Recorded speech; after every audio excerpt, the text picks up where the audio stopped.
Now, if you watch Personal Defense Network a lot, you know that I'm a big fan of a high compressed ready and not an extended ready position. There's a whole bunch of reasons for that. The main reason is efficiency and consistency. If I can do more things with the gun in a compressed ready than I can in extended, then it's a better choice for me. If I think about going around corners and things like that, exposing the gun in an extended ready, well, that's going to be a bad idea.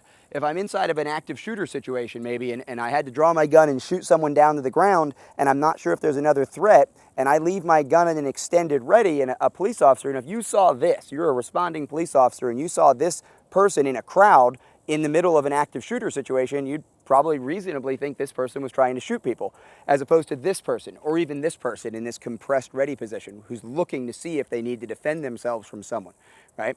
So that's another reason we wouldn't want an extended ready position. Obviously, if I'm gonna have an extended ready position, then I'm down here, I'm swinging the gun up, I'm already at extension, and there's no biomechanical lock here. Even if I'm in my line of sight, if I'm swinging the gun over, I have no biomechanical lock. So I really want to get used to driving the gun out. Of course, driving the gun out is consistent with coming up out of the holster and driving the gun out. If I'm reloading in my high compressed ready position, now I'm going to drive out. If I'm clearing a malfunction in here, if I have a problem here, I'm clearing a malfunction, getting that magazine back in there, I'm driving back out. So I really get a lot of consistency. But here's one of the big things. And this is what this gun here, this training gun is great at. When I activate the tattletale, I'm going to know if I'm leaving my finger in the trigger when I don't want it there. And that's one of the things I see with partially extended or fully extended ready positions. People putting their finger near the trigger when they don't want to. It's called trigger checking. There's been a lot of studies done on this, no matter how well trained someone is, that if they're moving around a house and they think there might be a threat over there and they start to creep out, law enforcement guys in training, SWAT guys, that trigger finger can get in there, and it's not supposed to be. If I haven't committed to coming out and shooting and actually taking that shot, I don't want my finger anywhere near the trigger, and the reason is grasp reflex. Grasp reflex is a phenomenon where I have my finger kind of floating around the trigger, and then something happens over here and I pull the trigger because I get startled. Or my partner bumps into me and I fire a shot as he bumps into me and my finger compresses down on this gun as I lose my balance.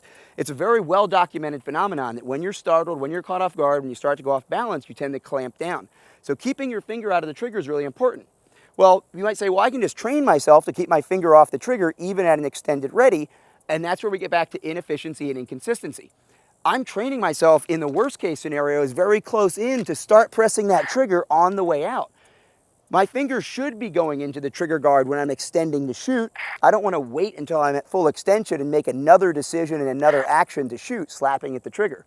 So because I'm going to go in as I come out of my compressed ready, I'm going to shoot. I never hear that tattletale. The tattletale only shows up when my finger's in there, but I haven't taken a shot. Because my finger should not be in there ever, especially that long, if all I'm doing is standing by in a ready. Another advantage of the compressed ready position, the trigger finger will always be in your safe index. In addition to the trigger finger tattletale sensor, the Advanced Training Laser Pistol also features the ability to change weighted magazines, and the laser itself can be integrated with a variety of training targets and training simulators. The lasers can be infrared or traditional red lasers, and you can adjust the windage and elevation to make sure that your shots are going where they intend to.